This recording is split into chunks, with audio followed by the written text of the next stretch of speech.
In the old days, love was pure and true. Now it's just a show for all to view. People use it for their own gain, leaving hearts in sorrow and pain. Once a sacred bond, now just a game.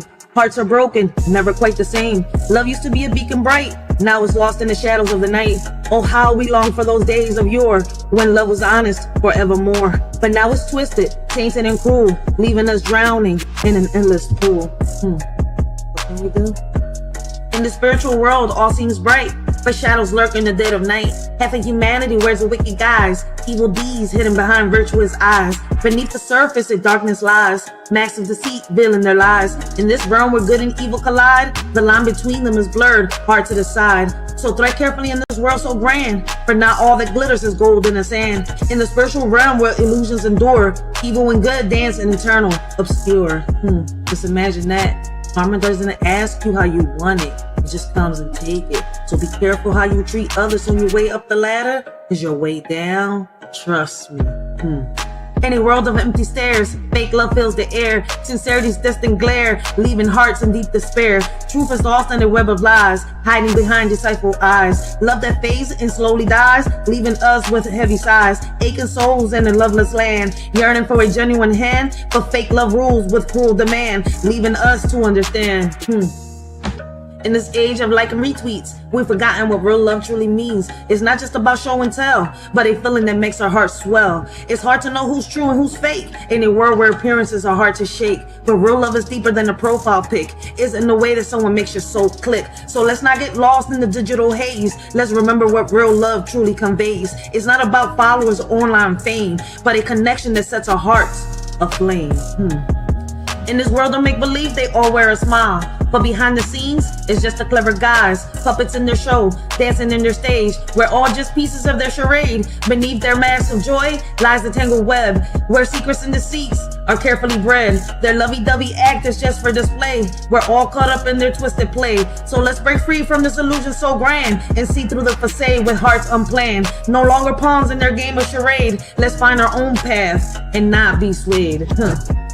I feel like I'm surrounded with people with strings attached to their back, waiting for their master's command. It's like when I was little, right, and I was reading Pinocchio. Every time that he told a lie, his nose grew. It's just that, in real life, their noses don't grow. Karma just catches. In the shadows we seek, a love so pure and meek. But all that's left is a ghostly echo, a memory bleak. Longing for a bond that's true in this world so cold and weak. Yearning for the love we knew before the all turned antique. Lost in illusions of affection, bleeding like the mist. Hollow hearts yearn for connection, any realm dismissed. Seeking solace in echoes of the past where love truly exists. But all we find are mere reflections of what love once kissed. Amidst the ruins of our hearts, we search for something real. Yet all we grasp are faded echoes of what used to appeal. In this world where love has become just a commodity to steal. It's just a little food for thought.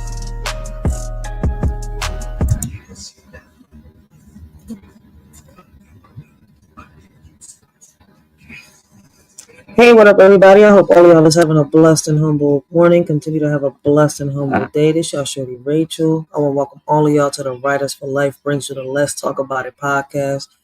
I don't know how y'all doing, where y'all watching from, man, but I want to welcome all of y'all to Philly, baby. Welcome to Philly, baby. But anyways, right, today we're going to be, oh, my bad. I just went into the wrong screen. Today we're going to be diving down, we're going to go right down the rabbit hole, right? Rabbit hole revelations, icons, myths, and ancient secrets. A dive into the past, right?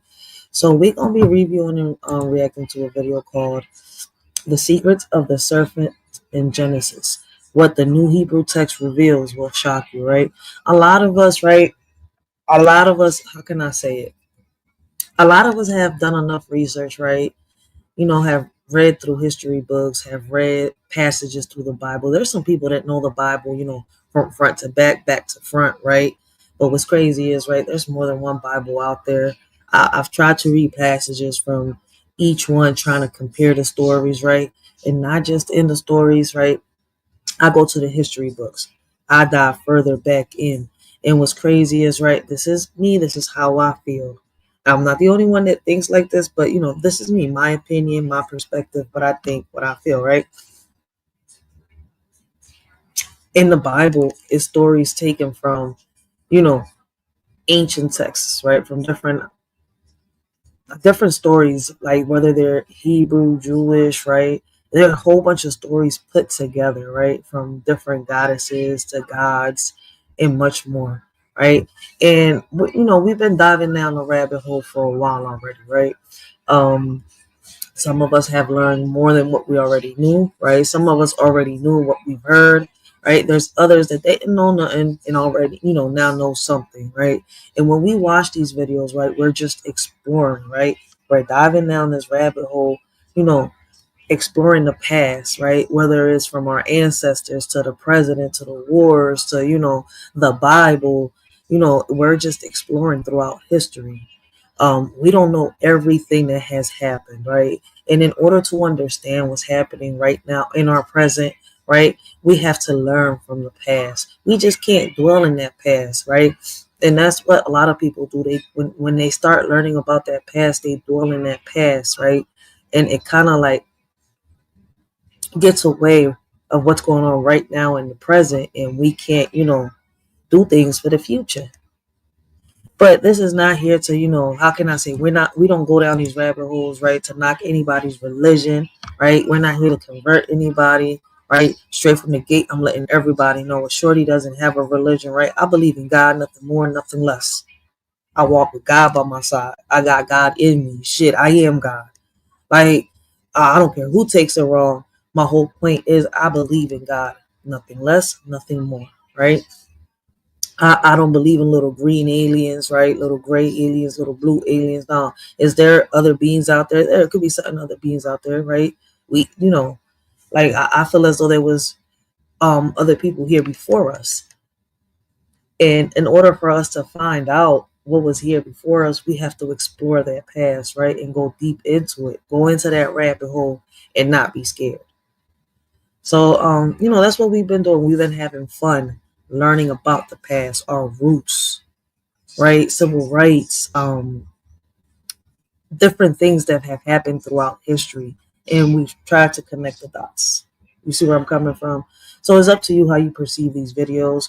Once again, we're not here to bash anybody. We're not here to bring anybody down. We do a lot of lives on here where, we try to bring solutions to the table, right? We review and react to crime videos, right? Current events. Like we do it now, we dive down into the past, right? To learn about our history and much more. We're not here to criticize anybody in a messed up way. We're here to bring awareness to a lot of things, right? Each one teach one. We're gonna learn some stuff, right? We're gonna, what we learn, we're gonna pass it forward. We're gonna, pass it on to the next person. If you know something, right, that isn't correct on the videos that we're watching, hey, feel free to say it. Because listen, at the end of the day, you know your history. I mean, how can I say it? You know what tribes you come from, right? You know your family's history. You know your history, right? But we're learning about the history that happened in the past, not in our past. In how can I say it? In each and every one of our ancestors' past. You see where I'm coming from, right? We're learning about the tribes, right? How did we get here today? How can we make a difference today in order to have a better tomorrow, right? And like the word says, guys, if y'all haven't checked the word out, make sure y'all do, right? A better you, a better us, a better me, a better you, right? We can keep going. I mean, he has his own little phrase, right? But I like saying it like that because it's some real shit. But with that being said, right, let's get this podcast started, right? Y'all more than welcome to let Shorty know if y'all want to come up and talk. Man, we could just talk as a let me see 1 second. Here we go. I'm gonna leave the link down below for those that want to come and talk on the topics that we're talking about, right? As long as y'all keep it respectful, man. I don't mind conversing with anybody. But if you're disrespectful, just know that I will 86K you the hell out of here, right? If our opinions bother you, if my opinions bother you, right? Hey, you don't got to be here. If we make you feel some type of way with what we're saying, right? We're not here. How can I say it? Our intentions is not to harm anybody, make anybody feel bad. You see, we're not here for malicious reasons. We're here, to help each other. We're here to learn from one another. We're not here to debate. We're not here to argue. We're here to, how can I say it? Oh, I already said it. Each one teach one. bring solutions to the table. If you can't do that, hey, guess what? Like my old heads used to say back in the day, the door, how can I say? Yeah, the door is right there. Just make sure the doorknob doesn't hit you with a good Lord split you. Real shit. And the link is down below for anybody that wants to talk about, tribes, ancestors, and much more, right? I do got a couple of videos. We're gonna see how many we get through. We're gonna start off with the inspirational life of Sojourner Truth, right? My bad. American civil rights activist, right? But before we get to that, we're gonna explore, right, the secret of the serpent in Genesis. What the Hebrew text reveals will shock you, right? What was the serpent in Genesis, right? In the Bible? What was the whole purpose of, was it the devil himself? Was it, a demon? You see where I'm coming from? Was the serpent the reason why Eve had temptation? I mean, so many people got so many theories, so many myths, right? Like we each perceive everything in our own way. We all got our own opinions, our own thoughts. You see where I'm coming from? Some of us are like-minded, some of us are not. So we're gonna get started with this video and see what it's about. I appreciate everybody that's been rocking out with a shorty, everybody that's helped a shorty get this far, man. We've been doing a lot of crime podcasts, right?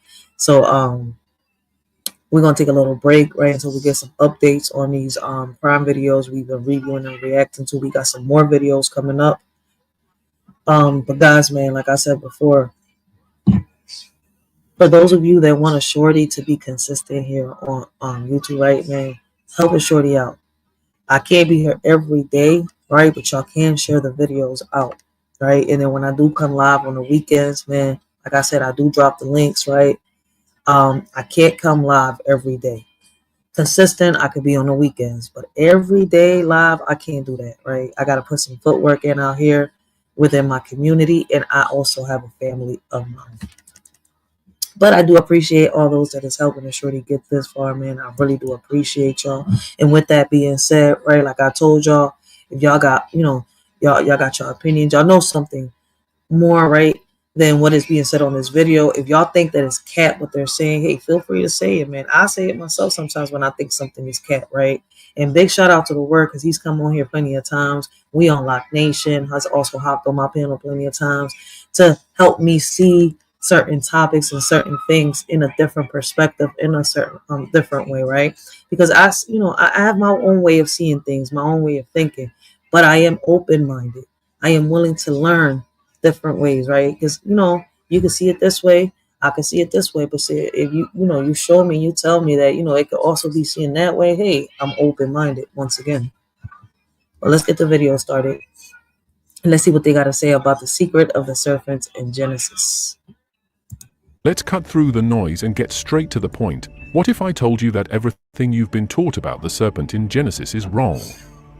That the story you think you know, the one drilled into your head in Sunday school or Bible study, is missing the bigger picture. The word used for serpent in the original Hebrew is nas. Nas? Here's where things get interesting. I gotta look that up. Sure, it's often translated as a snake or serpent, but did you know that nas isn't just about a slithering reptile? The word has layered meanings. It's not just a noun, it's also connected to verbs like to whisper or to enchant, often linked with divination or gaining hidden knowledge. The very word used to describe the serpent in Genesis also implies a seeker or bringer of esoteric knowledge. And if you're already thinking, wait, that sounds deeper than just a snake, you're absolutely right. In ancient Near Eastern cultures, snakes were more than creepy animals slithering around. They were symbols, powerful ones. In Mesopotamian mythology, for example, we find references to the god Enki, often symbolized with serpentine imagery, who was a giver of wisdom and knowledge. In Egypt, snakes weren't just dangerous creatures, they were sacred. The uraeus, that famous cobra on Pharaoh's crown, symbolized divine authority and protection. And in Canaanite traditions, serpents were associated with healing and transformation. Does this sound like an evil trickster to you? This historical context raises a provocative question. Was the serpent in Genesis meant to be seen as purely evil, or was it? That is crazy. I'm gonna hit that back, man. Because growing up, they used to say that the snake was evil, a liar, a deceiver, right? Just like the devil himself. But even with the devil, I question it too. Did the devil really lie? Because the whole time he was telling the truth. You see where I'm coming from? Was he really a deceiver if he's telling the truth? Manipulator, maybe. Seducer, probably. But a liar, I doubt it. You see where I'm coming from? So how was the snake pure evil? Because it manipulated Eve to, eat the apple, or that Eve let the snake manipulate her. You see how you can go about this in so many different ways, right? And I'm able to do that because I listen to different people, right? I'm not going to sit here and debate that, hey, this is what they understood when they read that passage, right? And this is why I like going outside of the Bible, right? Because like I tell people, there to each story that is in the Bible, there is 2 to 3 stories, 2 to 3 versions to a story in the Bible. So it's kind of like it makes it feel like the Bible is contradicting itself, like if there's hypocrisy in the Bible. But people don't realize that like there's different versions of one story, and they all think it's one story. But hey, Does this sound like an evil trickster to you? This historical context raises a provocative question. Was the serpent in Genesis meant to be seen as purely evil, or was it a symbol with a much more complex role? Was it tempting Eve into sin, or was it offering her and Adam a path to knowledge, a path to awakening? These aren't new ideas. In fact, they've been floating around in academic circles and alternative interpretations for years, but they rarely make it into mainstream discussions. There's power in the word no. We on the wrong one. Espérate un momento.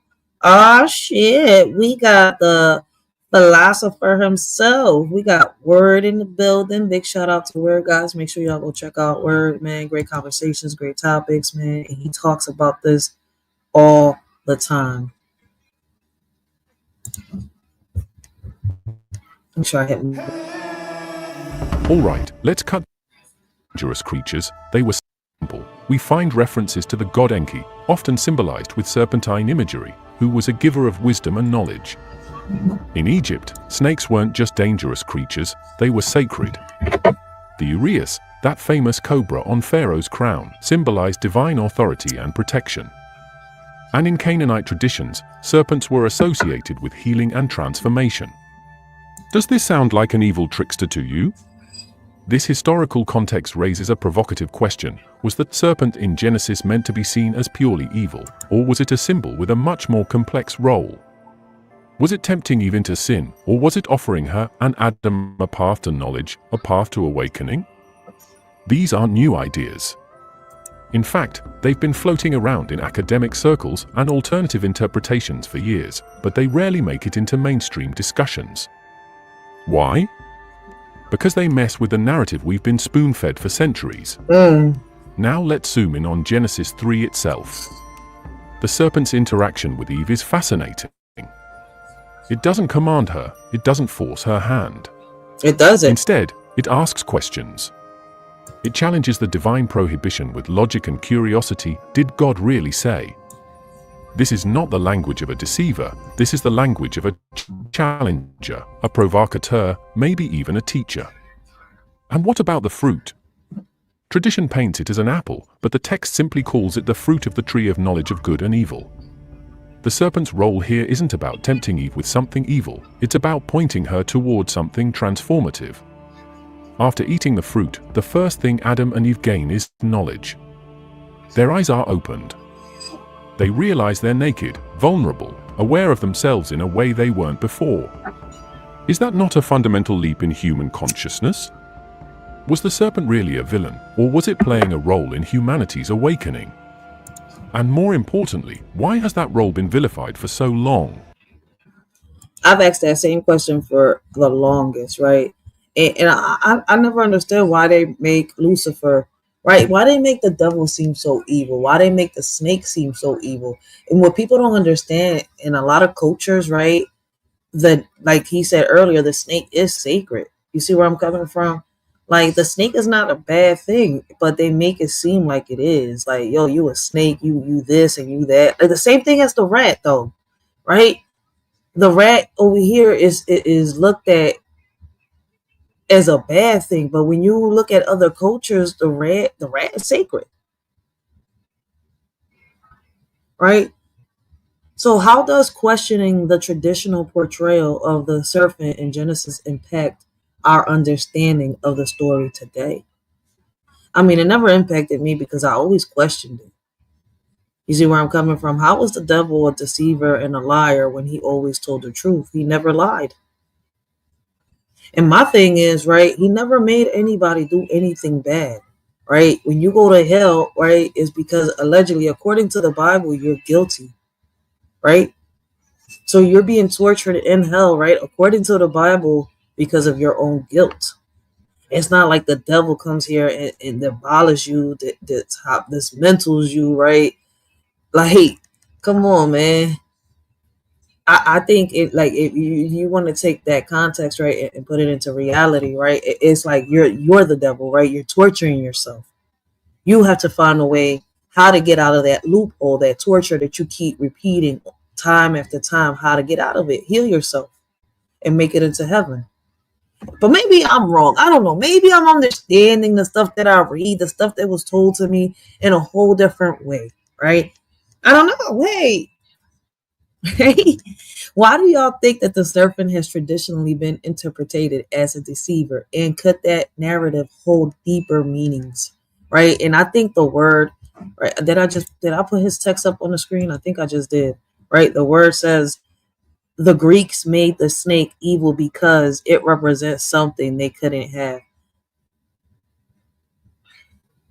I had to read that again. I was like, Kermit, we're not talking about little Miss Piggy and them. Is we Muppet babies? Hold up, wait, okay, I had to read it right. Let me go to the big screen. Oh, there's not even an R in there. Snap. I'm hoping I pronounced that right. Kemet, Hindu, Aztec, Mayan, all spiritual cultures held the snake in high regard.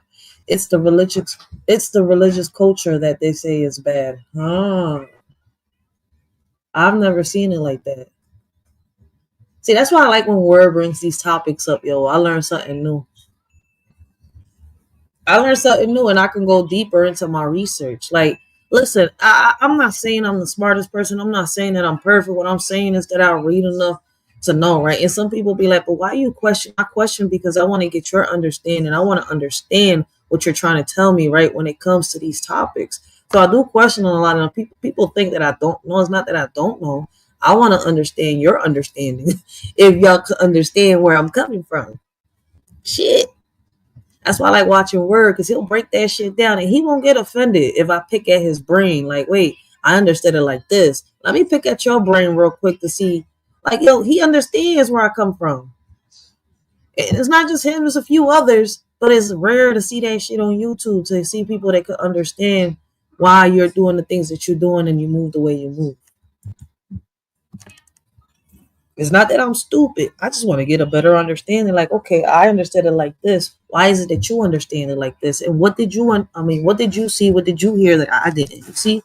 And sometimes it's not even about seeing or hearing. It's that, you know, it's like where it says comprehension. It's all about comprehension.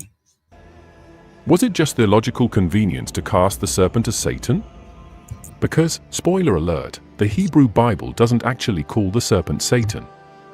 That's a much later interpretation, added centuries after Genesis was written. All right, if the serpent in Genesis is more than just a snake, then we need to ask a bigger question: why a serpent? Why would the writer of Genesis choose this specific symbol to convey such a pivotal moment in human history? To answer that, we need to dive into the symbolism of serpents across ancient cultures, and trust me, what we're about to uncover will completely change the way you view this creature. Let's start with Egypt, where snakes were far from symbols of evil. The cobra, or uraeus, was a divine emblem of protection, worn by pharaohs to signify their power and connection to the gods. It wasn't just decoration, it was a statement. The snake was thought to ward off chaos and enemies. It represented order, divine authority, and sometimes even immortality. Now, compare that to the snake in Genesis, sitting at the center of a story about cosmic order and disruption. Coincidence? I don't think so. Now, over in Mesopotamia, serpents played an equally fascinating role. Take the god Enki, a major figure in Sumerian mythology. He's often depicted with flowing waters and serpentine imagery. Like Jesus? Enki was the god of wisdom, magic, and life-giving water. He was seen as a benefactor, someone who shared knowledge with humanity, sometimes knowledge that went against the will of other gods. Sound familiar? Yeah. That's another link between serpents and the transmission of knowledge. In Canaanite culture, which heavily influenced the biblical world, snakes were connected to transformation and healing. Ever heard of the symbol of the staff with two entwined serpents? Yeah. That's the caduceus, which is still used in modern medicine. That's crazy because if you see this in movies, it's used as something evil. Evil serpent. Snakes were seen as powerful agents of change, not inherently good or bad, but forces that could bring renewal or destruction, depending on how they were engaged. And then there's the Greek connection. Though the Genesis story predates classical Greek mythology, the parallels are striking. In Greek myths, serpents often guarded sacred treasures or forbidden knowledge. For example, in the story of the Garden of the Hesperides, a dragon serpent named Ladin guards the golden apples of immortality. Apples, forbidden fruit, a garden, it's not hard to see how these myths might have influenced each other. But here's where it gets really interesting, the serpent's dual symbolism. In nearly every ancient culture, snakes weren't just one thing. They were revered for their wisdom and feared for their venom. Oh, okay. In Hebrew, their name is Nakash. It says, well, both serpent and snakes are called in the original Hebrew Nakash. I hope I'm saying this right. Nakash or Nakash. Nakash. I hope I'm saying this right. And that is the origin for the English term. What does it mean? Nahas. Wait, over here it's pronounced different. What? Hebrew for snake is also associated with the divination, including the verb from meaning practice, divination, or fortune telling, occurs to the Torah. Whoa. They have something to do with fortune telling.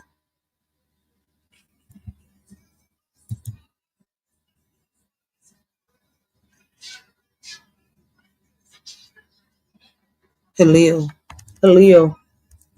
Oh, that's crazy. I'm gonna let y'all do your own research on that one, man. For those of y'all, yeah, I want to watch the video right with y'all. I normally would do that, but even understanding the understanding for trickster back then didn't mean what it means today. It meant what he. Let me see.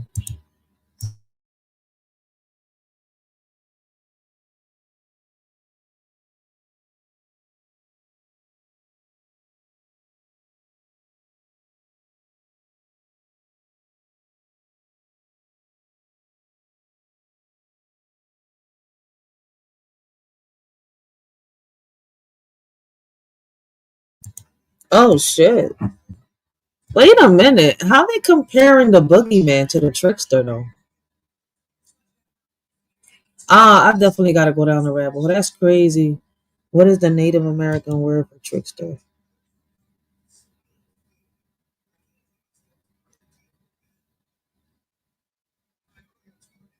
So word is right. So all the way back. If you go back is all the way. It does mean witty, but you got to go down that rabbit hole. You got to go through filter after filter to try to get to the real definition. Damn. Like, you know how many, what the hell? But then it went to trickster, fraud, quack, faker, imposter, Charleston, cheater, confidence, man, con man, sharper, humbug. What? Humbug? Humbug. What the fuck type word is that?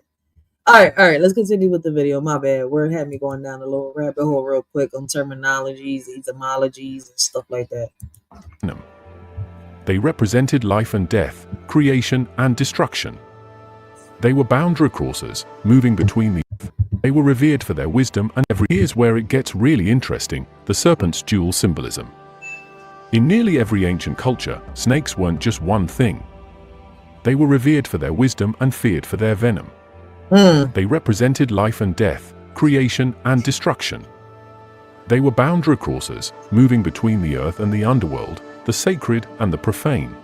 Oh, wow. One last thing, snakes weren't random in these stories. They were carefully chosen symbols, loaded with meaning. They were never just animals, they were messengers, intermediaries, carriers of hidden truths. And the serpent in Genesis? It fits right into that pattern. This wasn't some random snake slithering into a garden. This was a symbol that carried with it centuries of cultural weight, led meanings that we're only just beginning to Mama, unpack. put it down just a little bit. They're screaming. The ancient Hebrew language often uses wordplay and layered meanings to convey deeper ideas. The word nahas shares linguistic roots with That terms snake look that like a mean dragon. to shine Snake or dragon. bright. Some scholars have even drawn parallels between nahas and celestial imagery, like that of a shining figure, an angelic Ugly-ass or divine alien. being. Could the serpent have been portrayed as a radiant, almost otherworldly entity, not just a creature of the earth? And let's not forget the context. The serpent in Genesis is described as Aram, which is typically translated as crafty or cunning. But here's the twist, the same Witty. Hebrew word can also imply shrewdness or intelligence. No. It's a word that carries a neutral connotation, depending on how it's used.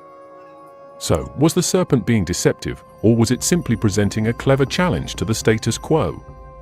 The text doesn't definitively say, it leaves that interpretation wide open. Now, let's look at what the serpent actually does in the story. It doesn't lie outright. It asks a question, did God really say you must not eat from any tree in the garden?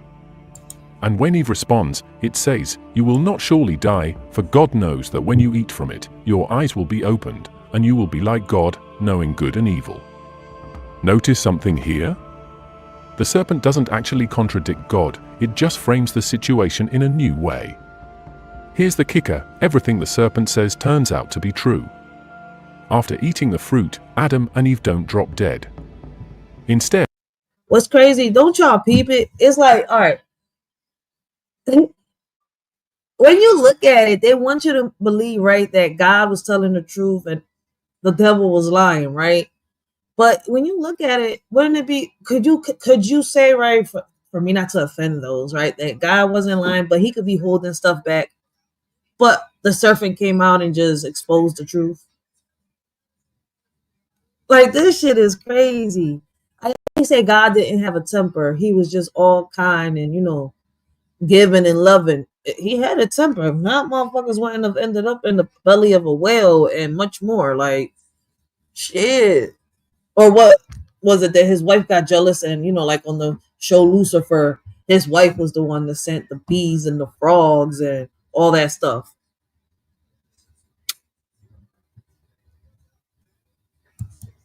their eyes are opened, exactly as the serpent predicted. They gain knowledge, specifically the knowledge of good and evil. So, was the serpent lying, or was it revealing a truth that had been kept from humanity? This brings us to another critical detail, the tree of knowledge of good and evil. Why was this tree off limits in the first place? The Hebrew text doesn't say that the tree itself was evil, only that it would grant knowledge. That's a huge distinction. The serpent didn't tempt Eve with sin, it tempted her with understanding.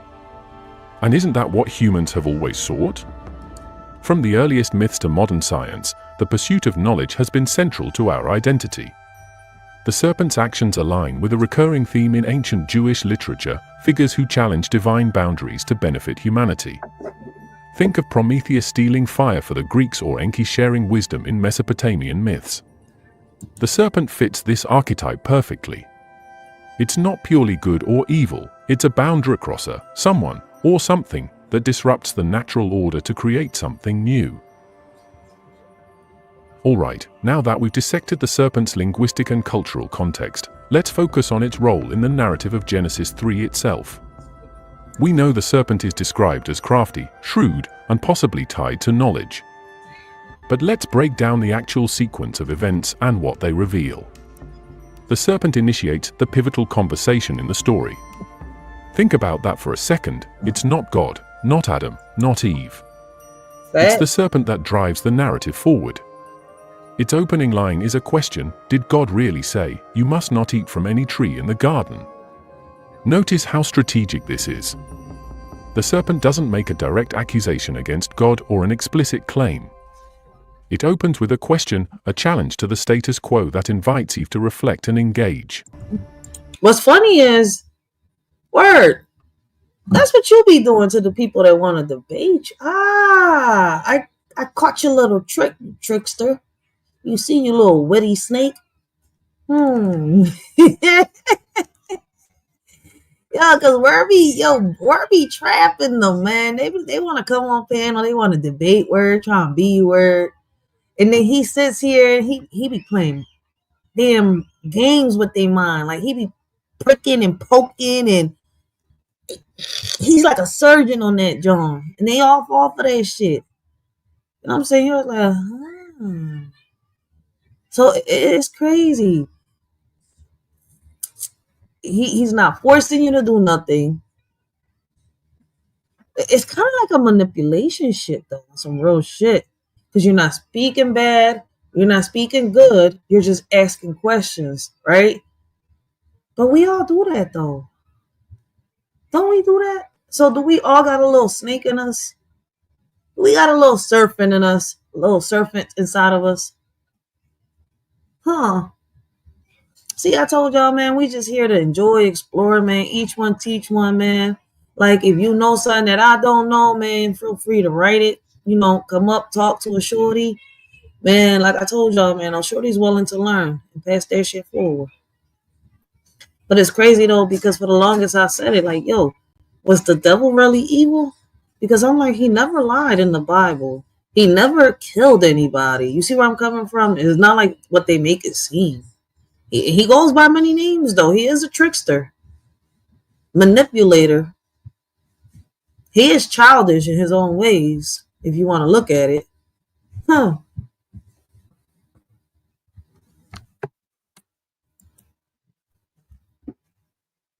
Or say he learned from the best. I'm dead.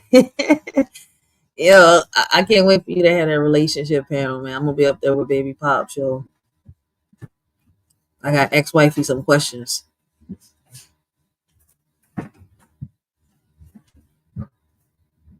Ooh, word asking the same question I asked. I'm glad somebody else asked it. I'm dead serious. But I kind of said it in a way, though. I just said that in a way earlier. Like, what would that make God? Like, people make God seem like he's not, you know, angry or bad. I'm not saying that he's bad. I'm saying that he's not mean and he's just always loving and welcoming. But I'm like, damn, but people ended up in the belly of a whale. Like, come on. Like, real shit. Like, and if you want to really look at it, right? If Lucifer was his son, I'm sitting here like, damn, if hell was punishment, what it look like for us? Is we living in hell? You see, like, I'm just listening. But that is a good question, though. That's a good way to put it. Like, you know, did God lie? Or did God hold the truth from Adam and Eve? Or did Adam know the truth and just held the truth from Eve? You see where I'm coming from? Because if you want to come and look at it, as they put how they put these stories together and shit, and now people trying to, you know, but Lilith was the first one, then he had a second wife. I'm still trying to figure out who the fuck is the. It's hard to find out the second wife. I'm not going to sit here and lie. Because I get all discombobulated once I hit into this. It's very little. It's always Lilith and Eve. But where's the second one? But damn, that's one hell of a way to punish your kids. Yes. I ain't got money for your cookie jar, so you can go that way. Bye, little girl. Go sit down. Amira. Thank you. But some real shit. What do y'all think, right? I mean, it's not to get anybody mad, but like if the snake was telling the truth the whole time, did God lie? If the devil was telling the truth the whole time,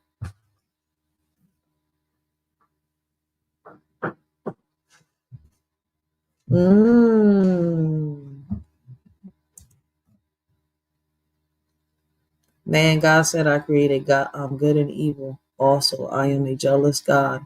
What happens when people get jealous? Shit, people get in their emotions when they get jealous. They can't focus, they can't think right. They get all discombobulated and start making mistakes and messing up. Real shit. So that's a good way of putting it though. That's what I'm saying. Like, and we got a little bit, like, if you want to look at it, right? And I said it the other day, and somebody got offended, but you know what? Like I said to people, y'all get offended, that's from y'all. What if, right? If we do got a creator, right? We do got a creator, right? Whoever created us, because everybody says it's these God, that God, then is one God only. You see where I'm coming from? Like, okay, look, listen. I'm not here to dismantle what God you believe in. They start flooding the planet. What if, right? Whatever God you believe in created us, right? And we're supposed to judge ourselves, right? What if we really do hold the power in our hands to, create a good day, create a bad day? You see where I'm coming from? Just by the way we're thinking. And what's crazy is, right, I'm saying this, right, because I do listen. I listen to different panels. Word is one that I go to, right? And he breaks it down a lot. And I listen to what he says. And then I go into, what I've learned, right, in my books, what I've read, what it has taught me, right? Then I listen to what other people have said. You see where I'm coming from? And what's crazy is, right, I feel as though that I've come, give me that now. I've come to the conclusion that we're supposed to be our own judges. You see where I'm coming from? We choose our own paths. We decide if it's going to be good or bad. We are our own gods. Like, I feel as though that whoever created us, right? Okay, because everybody believes in whoever they believe in. That's what we was meant to do. We was meant to learn. You see where I'm coming from? Teach and pass it forward. But I guess we cannot evolve to that mentality because we're so stuck on what we was taught. I don't know. Maybe I'm wrong, but I feel as though I'm not far off. Because I've said this to so many G's, right? So many wise people, so many elders, right? And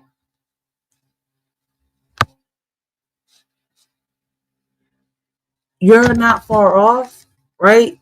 And just keep doing your research is what I did get in the past. But I feel like I'm closing shit on what I'm saying. Like, where people get mad at where what he says, right? For those of y'all that watch us, that, he is God, right? God is in him, right? That he's had his own interactions with God. And they be like, oh, how can that be possible? Da, da, da, da. And he'll break it down and like, I've had my own experience, right? And they're like, oh, how can this, da, da, da? But that's, his truth. Well, but what if everybody is supposed to, be like that? You see where I'm coming from? Hey, I feel as though we create our own bad days. We judge ourselves too hard sometimes, or we don't judge ourselves enough. You see, I mean, listen, I can go deeper into this, but I ain't gonna be talking to myself. So let's watch the video. My bad. But it is crazy as shit. I feel as though we are the ones that could change our own destinies. And once we figure that out, we can figure out how to change everything else. This isn't random, it's calculated.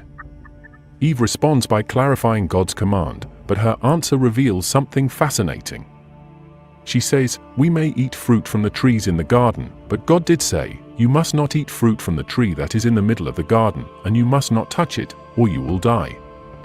Hold up, or you will die. That's the key phrase here. The serpent's response directly challenges this, claiming, "You will not surely die." After eating the fruit, Adam and Eve don't immediately die. My bad. I translated it in the wrong way. I ain't gonna say I'm God, but I do got that divine spark. There you go. He's a divine spirit having a human experience. There you go. I'm glad he said that because now I can actually quote unquote word now. See, I'm glad you said that because you reminded me your actual phrase, right? He's a divine spirit, right? A divine being, right? Having a human experience. That's what he actually says.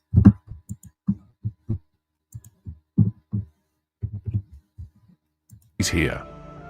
The serpent's response directly challenges this, claiming, "You will not surely die." After eating the fruit, Adam and Eve don't immediately die.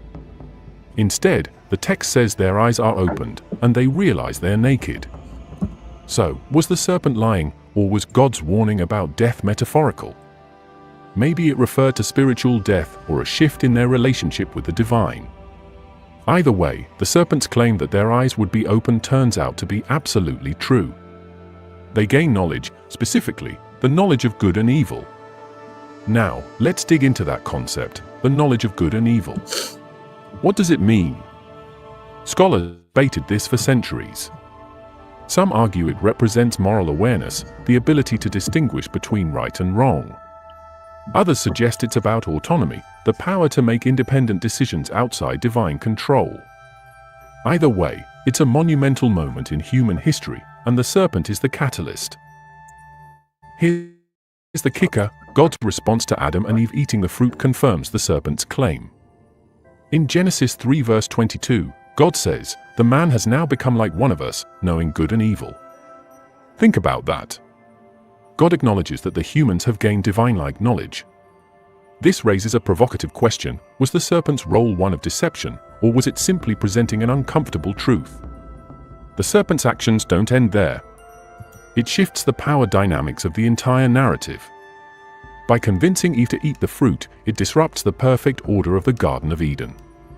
This isn't just about breaking a rule, it's about challenging a system where knowledge and authority are centralized in the divine. I get about the rule, right, and breaking it and all that. But why wasn't Eve allowed to know the truth? Why was Adam and Eve, why were they shut off from the rest of humanity? Right? And what's crazy is, right, the way they put it in the Bible and they make it seem was like Adam and Eve was the first man and woman. But if you really look at the first chapter of Genesis, right, or was it Genesis? I think it is. Maybe I'm mixing up the chapters, right? But, when they was really creating mankind, God created them, I'm not sure if it was God's, right, that created humans to, as of their image. But then you got the other chapter in Genesis where Eve was created from his rib. Then you got, the people coming in, they're saying, that's where we get hit with the first wife was Lilith, then you got the second wife, then you got Eve, where he had Abel and Canaan and the twins with them and all that. I mean the twins, you hear me say twins, the daughters, my bad. And a lot of people don't even know that they had daughters. That's the crazy part about it. I was like, damn, y'all say y'all know this and y'all know that, but y'all don't even know this and that. Like, how y'all don't know that? Because, my bad, y'all reading this whole New Testament Bible thing, but y'all don't go further back to, see the stories and what led to these stories being written down. My bad. I hope I'm saying it right. And I don't know why I've been stuttering a lot lately, like shit. I do know that I'm dealing with this pain. That could be the part of the problem to this shit. But man, that's why I quit last night. Like I was gonna go a little longer, but that pain, man, I was like, you know what? I'm ending this live. I'm going through their food. I gotta do what I'm gonna do, and then I'm laying down. And that's exactly what I did. And I didn't wake up until I started this live. A little after I started, a little before. I think I saw Mouthpiece. Shout out to Mouthpiece. He was live. I forgot who else was live. I'm not gonna sit here and lie. But I slept the whole day. Y'all got me chopped. That pain was real. I did what I had to do.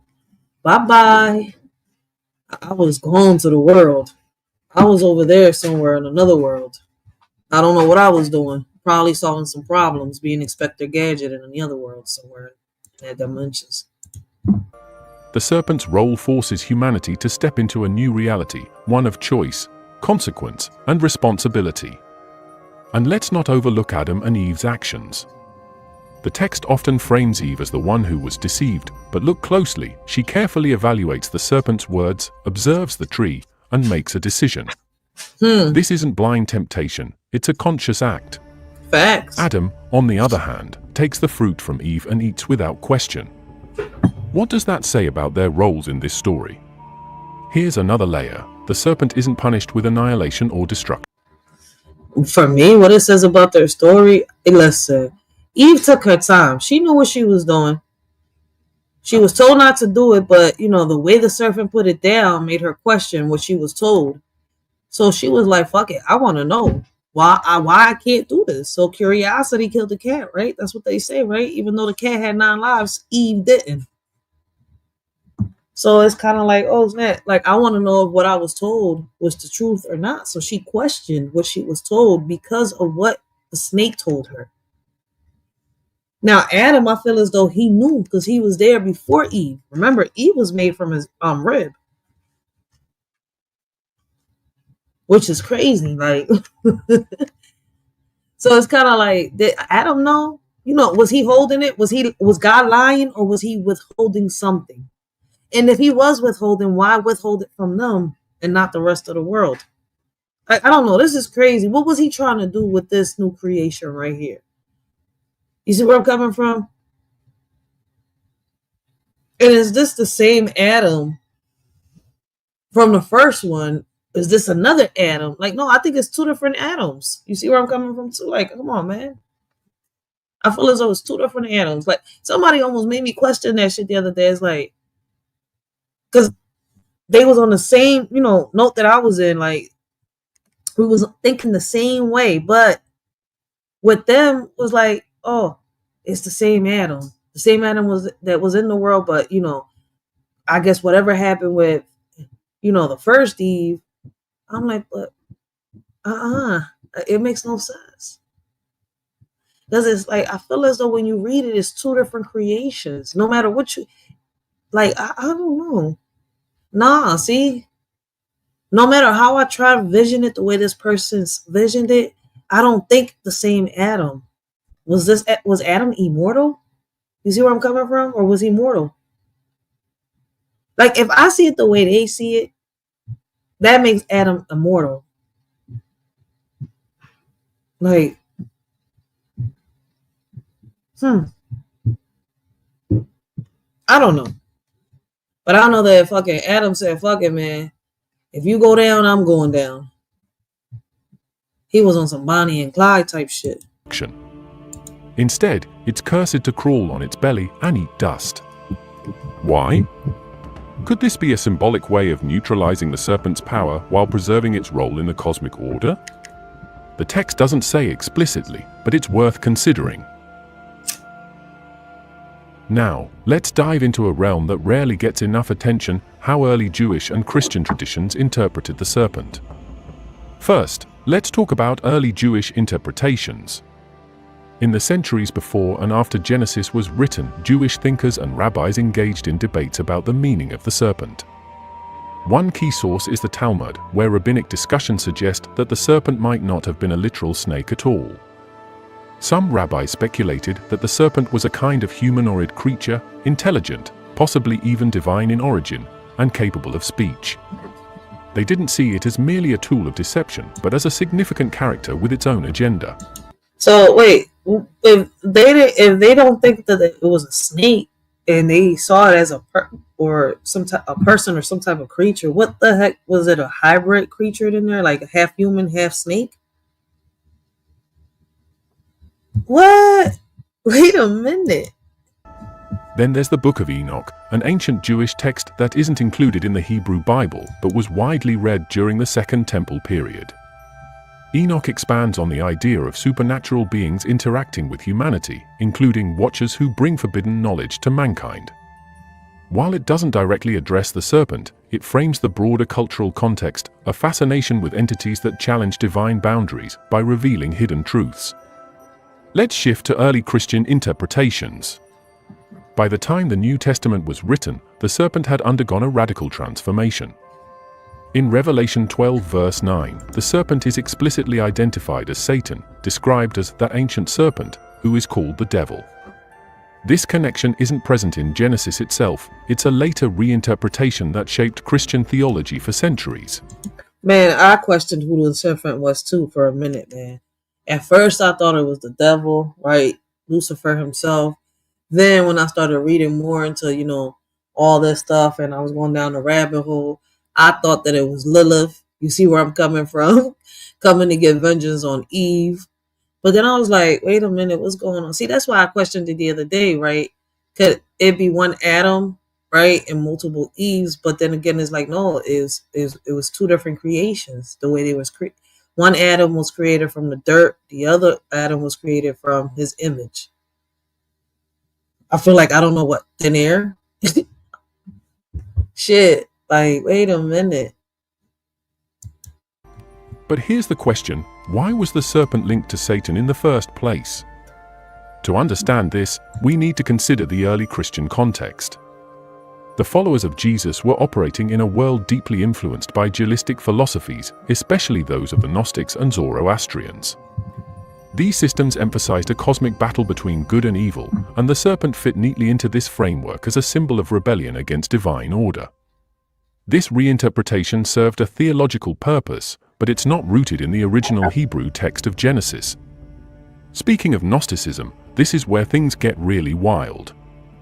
In certain Gnostic traditions, the serpent is actually seen as a hero.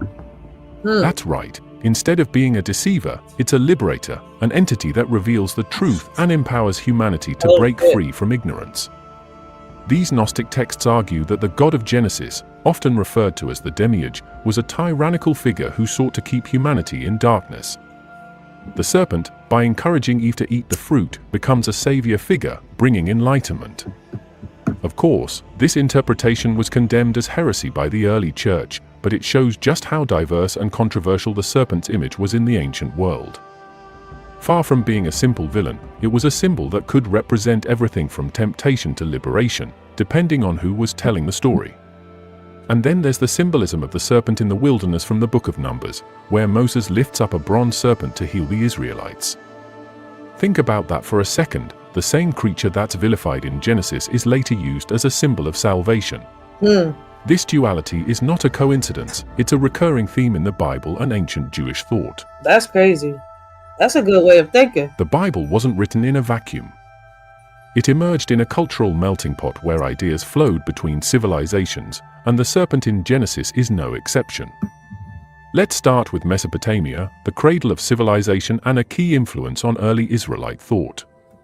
One of the most striking parallels to the Genesis story is found in the Epic of Gilgamesh, one of the oldest pieces of literature in the world. In this epic, Gilgamesh seeks immortality and eventually finds a plant that grants eternal life. But before he can use it, a serpent steals it and sheds its skin, symbolizing renewal and immortality. Sound familiar? The parallels are undeniable. A serpent, a garden-like setting, a quest for divine knowledge or immortality, it's all there. Now, over to Canaanite religion, which also left its mark on the Bible. The Canaanites revered serpents as symbols of fertility, healing, and divine power. One key figure is the god Baal, who, in some texts, battles a serpentine sea monster called Lotan. This imagery of serpents as powerful, divine beings could have influenced the way ancient Israelites understood their own stories. Remember, the Israelites lived among the Canaanites and absorbed aspects of their culture, even as they defined their own identity. Moving on to Egypt, where serpents played a dual role as protectors and threats. The goddess Wadjet, often depicted as a cobra, was a symbol of royal authority and divine protection. On the flip side, the serpent Apophis represented chaos and was constantly at war with the sun god Ra. This duality, the serpent as both a protector and a destroyer, mirrors the complexity of the serpent's role in Genesis. It's not purely evil, it's a force to be reckoned with. But wait, it gets even more fascinating. Ancient Ugaritic texts, from a city closely tied to early Israelite culture, speak of a divine figure named Kotha Wa Karsis, a craftsman god who wields serpentine imagery. In one What the hell? Yo, this is crazy. Remember I was telling you about the demiurge? I think that was just a couple days ago. Yeah. I was just reviewing and reacting to the Nagas yesterday. The video on the Nagas. Yo, the surfing story is crazy. Yo, wait. Could viewing the serpent as a symbol of awakening or transformation shift how we understand its role in humanity's story?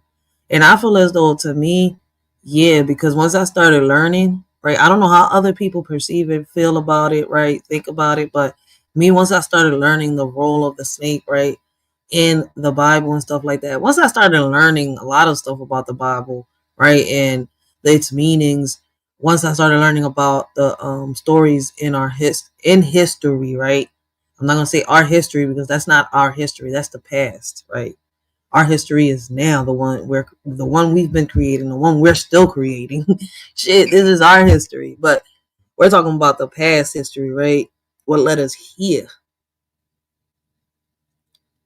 And I feel as though it has, because growing up, like I told people, I was told that the serpent was bad, that it was, a deceiver, a liar, right? And when you're called a snake, it's not a good thing. But then learning about snakes, their real stories, going back to the root of history, it's not really a bad thing.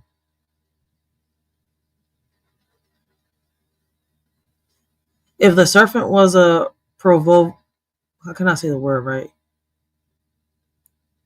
A provocator, right, of knowledge, does this make it an adversary or an essential force in shaping human destiny?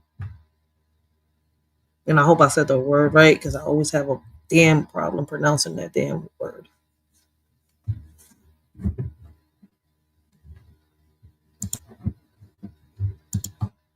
One myth, he creates weapons to defeat sea monsters, reinforcing the serpent's association with power, wisdom, and transformation.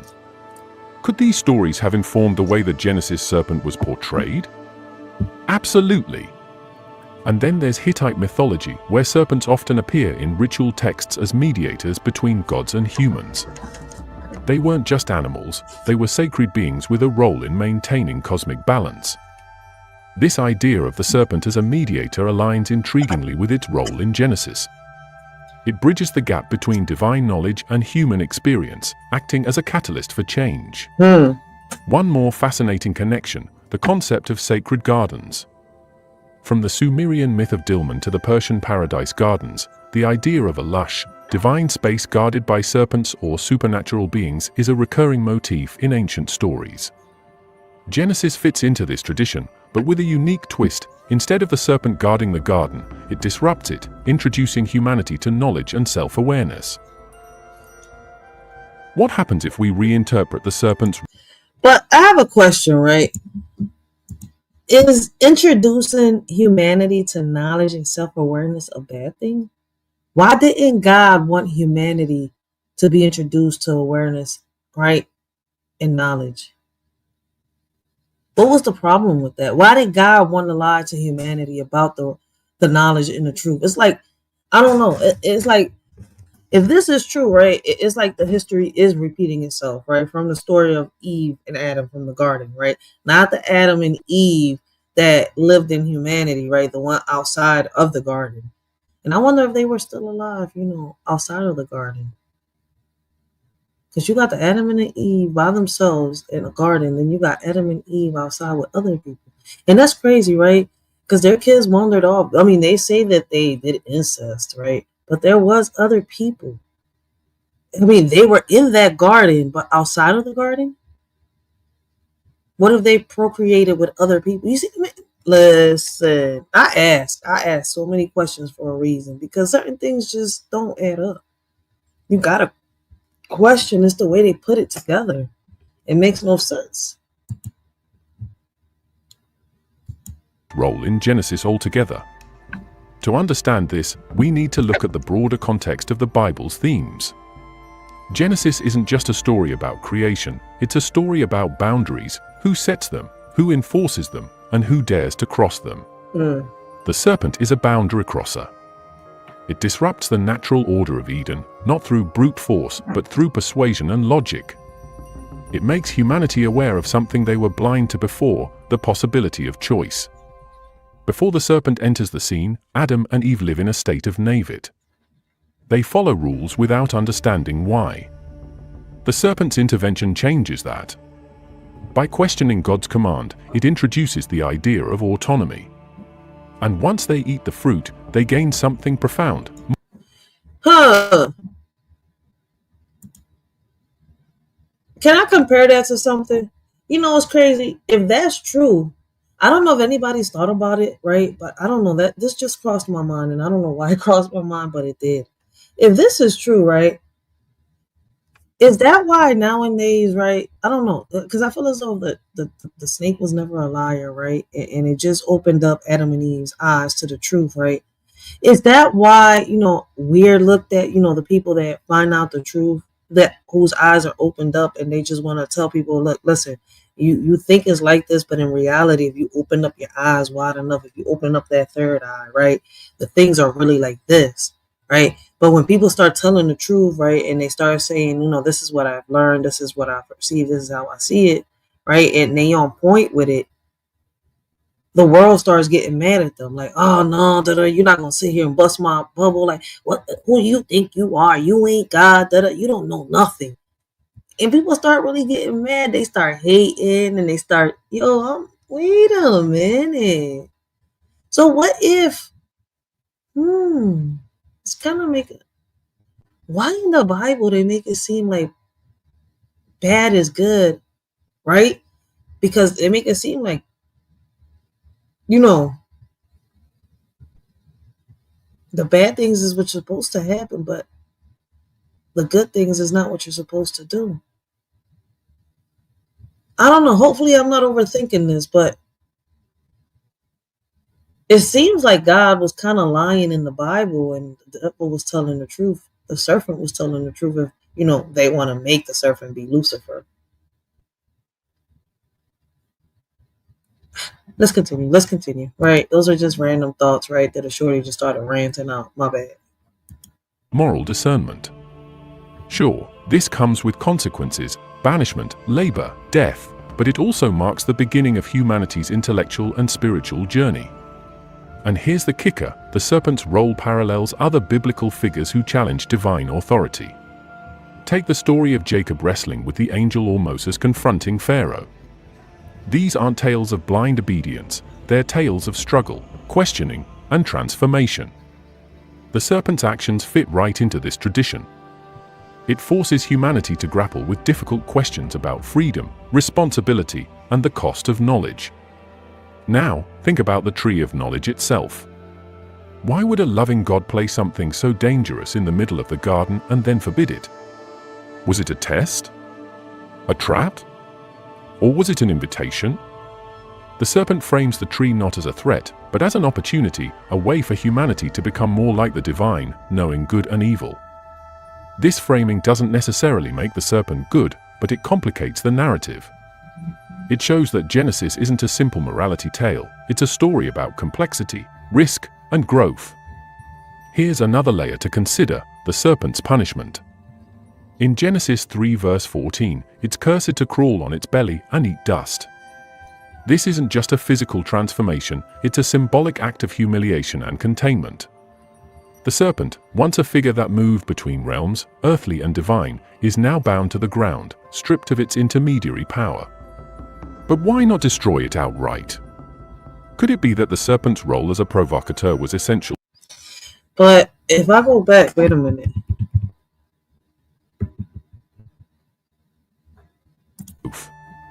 Here's another layer to consider, the serpent's punishment. In Genesis 3 verse 14, it's cursed to crawl on its belly and eat. It's cursed to crawl on its belly and eat dust. Does that mean that it's not allowed to go in between worlds no more? Or does that mean that it was actually a human at one point and it got turned into a snake? Because it was cussed to, crawl on its belly and eat dust. Was the snake either a divine spirit or was it a human that snuck into the garden?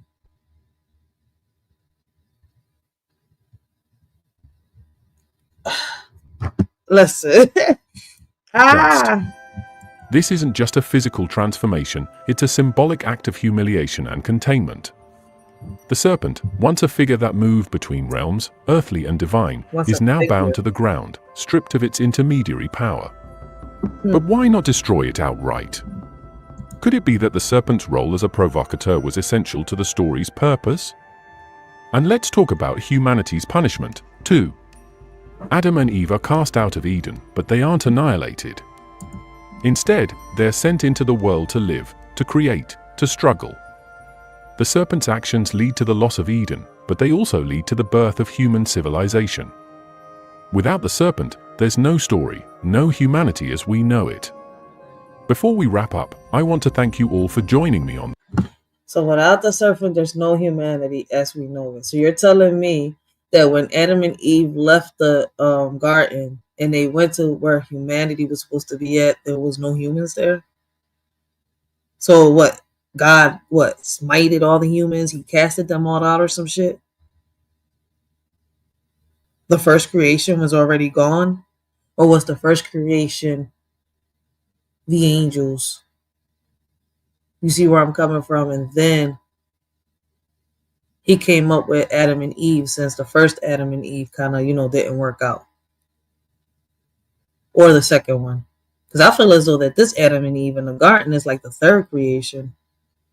Or is it? Yeah. Because if y'all don't realize, the story kind of continues in the other books. Yesterday we was just talking about Adam and Eve in the book of Jubilee, whatever you want to call it. My bad. I can't pronounce the word right. But it does lead to a lot of questions, right? Well, that's all we got right now for, us diving down, the rabbit hole of chronicles on ancient legends, right? Let's go down a rabbit hole, right, of mysteries, histories, and civil rights. So let's learn, our legacies from our past. Here we go. Let's go down. We're gonna explore the inspirational life of I hope I be saying her name right. Sojourner Truth, American civil activist, right? The inspirational life of Sojourner Truth is a compelling exploration of the remarkable journey of one of the America's most influential abolitionists, and women's rights advocates. This enlightened narrative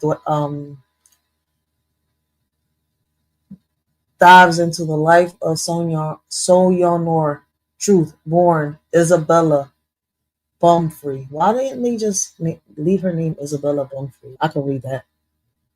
Who escaped the shackles of slavery to become a powerful voice for justice and equality in the 19th century.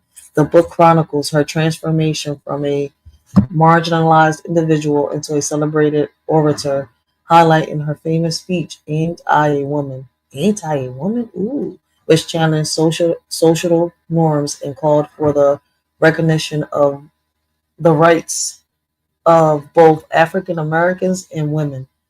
Though vivid storytelling and historical context, readers are invited to witness the truth unveiling courage, resilience, and commitment to social change, making this work not only to tribute her legacy, but also an inspiring call of action for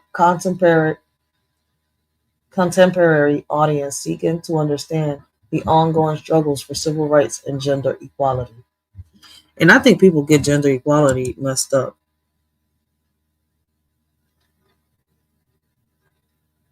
Journey of Truth. Okay, it's the way they got it over here. I hate the way certain people write certain stuff and put it together, because it's kind of like, sometimes I wish I wouldn't have learned how to.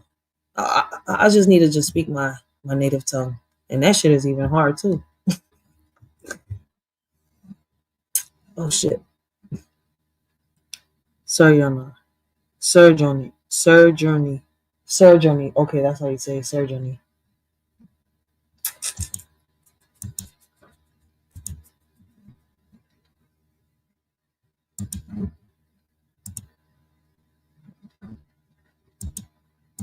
Whoa.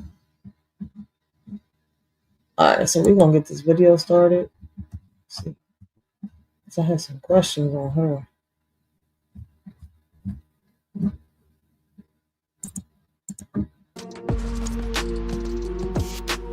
Sojourner Truth was one of the most remarkable figures in American history. Born Isabella Baumfree in 1797 in Ulster County, New York, Truth's early life was steeped in the tragedy of slavery. Her first language was Dutch, spoken in the small Dutch-speaking community she grew up in. Her early years were marked by pain and hardship as she was born into slavery on the estate of a wealthy Dutch landowner. As a child, she was sold several times, experiencing the brutal realities of being a slave, such as physical abuse, forced labor, and separation from her family. Despite being denied education and facing these overwhelming challenges, she demonstrated a fierce determination to survive and seek freedom. Truth's journey to freedom began in 1826 when she made the courageous decision to escape. By this time, she had been separated from her family and subjected to years of mistreatment. She fled with her youngest daughter, Sophia, and after a difficult journey, she found refuge in the home of a Quaker family. Soon after her escape, New York passed a law abolishing slavery, and Sojourner was officially free. But She said it worse than me. just a personal victory. It became the foundation of her life's work advocating for the rights of others who remained enslaved. In 1843, Truth underwent a significant personal transformation when she felt a spiritual calling to change her name from Isabella Baumfree to Sojourner Truth. Sojourner. Here's the money glitch that's getting women You know properly what? compensated. Uber made a big No, y'all made a big mistake. I'm tired of y'all ads, man. For real.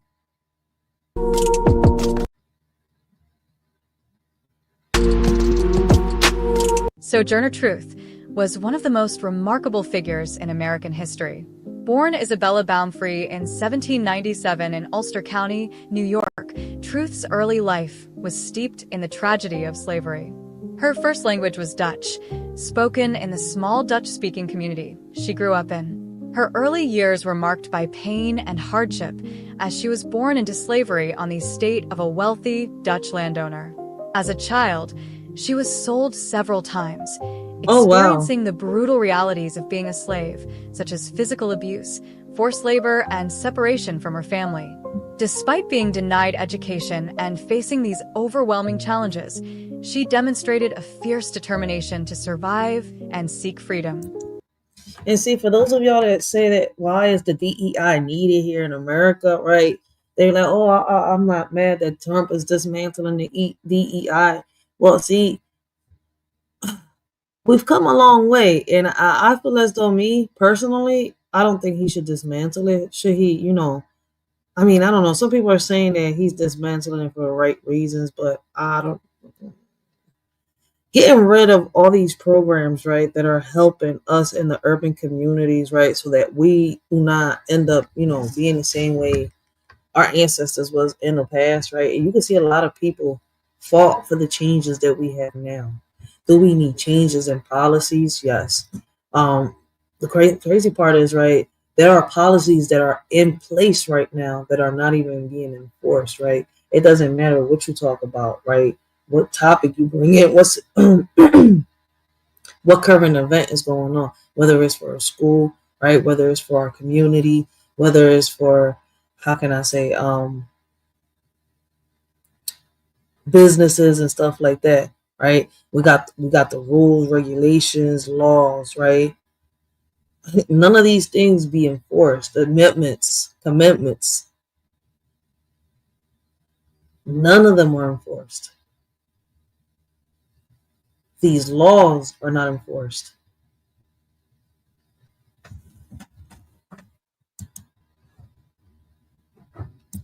So I feel as though, like, this is one of the women right here that fought hard for us, for us women to, to get to where we're at.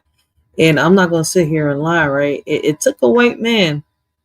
It took a white man for her voice to be heard, I think, because let me see. Let me play the video. If I can't remember, I think I have it here somewhere. Who came up with the who was the founder of the Women's Rights Act? Truth's journey to freedom began in 1826 when she made the courageous decision to escape. By this time, she had been separated from her family and subjected to years of mistreatment. She fled with her youngest daughter, Sophia, and after a difficult journey, she found refuge in the home of a Quaker family. Soon after her escape, New York passed a law abolishing slavery, and Sojourner was officially free. But her freedom wasn't just a personal victory. It became the foundation of her life's work advocating for the rights of others who remained enslaved. In 1843, Truth underwent a significant personal transformation when she felt a spiritual calling to change her name from Isabella Baumfree to Sojourner Truth. The new name, she believed, reflected her mission in life: to travel the country and spread the truth about God, equality, and justice. Damn, my bad. She was one of the women that was fighting hard, right, for the women's act, for the women's rights, and much more. All right, where was I? Here we go. So it turns out, right, the National Women's Suffrage Association, formed by Elizabeth Cady Stanton and Suzanne B. Anthony, sent this 1871 petition to Congress requesting that suffrage rights be extended to women and that the women be heard on the floor of Congress, right? She was the one that started that, and that was in 1871. But who started the movement, right? 1836 was Thomas Hurdle. 1771 to 1849, a 65-year-old reformist lawyer and state legislator from New York City who advocated for universal suffrage, introduced a bill into the New York legislature to protect the property rights of women who by law lost the right to their husbands upon marrying, writing, blah, blah. I could just keep going down, right? Damn, a lot of people was involved on the women's rights convention shit. Damn.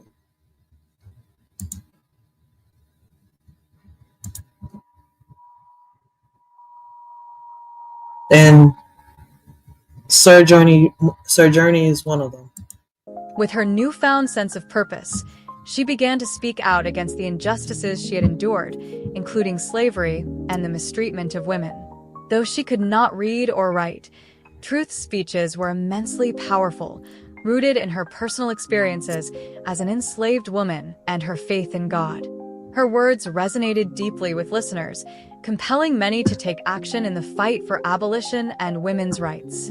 Before we continue with Sojourner Truth's incredible story, if you're finding this journey through history inspiring, don't forget to like this video, share it with your friends, and subscribe to our channel for more stories of extraordinary individuals who changed the world. Your support helps us bring more powerful content like this. Now, let's continue. Sojourner Truth became one of the most powerful voices in the abolitionist movement. She spoke at countless meetings, rallies, and conventions, calling for the immediate abolition of slavery and the recognition of African American rights. She often shared her personal experiences to emphasize the horrors of slavery and the resilience of those who had lived through it. What set Sojourner Truth apart was her ability to speak to the hearts and minds of those she addressed. Her message wasn't just about the need to end slavery. It was about recognizing the inherent humanity and equality of all people, regardless of race or gender. In 1851, at the Women's Rights Convention in Akron, Ohio, Sojourner Truth delivered what would become her most famous speech, "Ain't I a Woman?" The speech, which she gave impromptu, challenged the prevailing notion of women's inferiority, particularly African American women, who were often viewed as less capable than white women. With her raw emotion and powerful rhetoric, she questioned the disparity between the way women, particularly women of color, were treated. So, in the urban community, right, women have come a long way, and she's not wrong. What parallels do you see between Sojourner's Truth era and the challenges still faced in the fight for civil rights and gender equality today?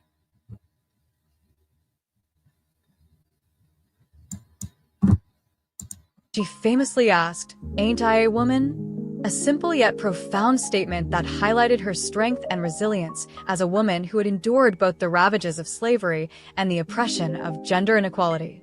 The impact of Truth's speech was immediate. Her words were revolutionary, calling for both the abolition of slavery and the recognition of women's rights. Her message was not just about demanding equality for women, but also about asserting the strength and resilience of Black women who had often been marginalized in both the abolitionist and suffrage movements. Her speech became a rallying cry for activists of all kinds, inspiring those who heard it to take action for justice.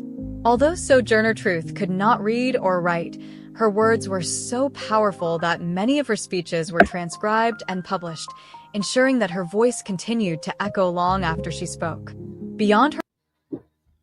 I don't know why people think that, people got to know how to write, read, have some type of, how can I say, college diploma to sit here and make these type of moves, right? I feel as though, listen, people think you got to be rich in order to reach an audience or a crowd. Nah, man. If you have that swag, right? She had that swag. She had that voice, right? She knew what she was talking about. She had a passion. She was able to reach an audience and obtain that audience long enough to get them to understand what she was trying to do. And that's what a lot of us feel nowadays, right? Like we don't have that passion in us. We say we want to do this, but we don't do it. No matter what obstacles she had in her way, right? She stood for something. And she fought for what she believed in. Her work as an abolitionist and women's rights advocate, Sojourner Truth also played a significant role during the Civil War. Throughout the war, she worked tirelessly to support the Union Army and the fight for emancipation. She helped recruit African American soldiers, encouraging them to join the fight for freedom. She also worked to raise money for supplies to support the troops, often putting her own resources and energy into the cause. In addition to her work for the Union Army, Sojourner Truth met with President Abraham Lincoln to discuss the needs of freed slaves and how the government could best support them in their transition to freedom. One of her most significant contributions during the war was her work to secure land for freed slaves. She believed that economic independence was essential to the long-term freedom of African Americans, and she advocated for land grants that would enable former slaves to build their own livelihoods. Her vision was of a free Black community that was not just politically free, but also economically self-sufficient. This belief in the importance of economic justice would remain central to her work for the rest of her life. Sojourner Truth's activism wasn't confined to speeches and meetings. She was also deeply involved in the practical work of improving the lives of others. She worked to provide food, clothing, and shelter to freed slaves, helping them to rebuild their lives after emancipation. She also supported educational initiatives, believing that education was key to empowerment and self-determination. So let me ask y'all a question, right? If women like Sojourner Moore, you hear me? Sojourner, right, was able to pull things like this off, right? Malcolm X, Martin Luther King, right? And yeah, they lost their lives and stuff like that in the process, right? But they was able to, fight hard enough, work hard enough to accomplish and, make a couple things happen. What's happening nowadays? What is wrong with, the women and men nowadays? Why is it that, you hear them scream, we need these changes, but it's not possible for none of them to come together to make at least one of these changes happen? And I know that we're so divided, but see, back then people was divided too, but was it, was they really divided like they made us think? We know we had division, throughout tribes, colonies, and stuff like that. But what's crazy is, right, I noticed that people come together, and it's, throughout history has been like that, but, we live in an era where we only come together when there's a death in a family or whether there's a death in the community. That's when you start seeing people really unite. We need this, we want that, right? But we don't come together the rest of the time to try to make, changes happen within our communities. We don't come together in groups to demand what it is that we want within our communities. And I see that they had that type of unity back then, no matter their problems. I know that, throughout history, a lot of stuff is, the same, but because of people like Sojourner, right? Truth.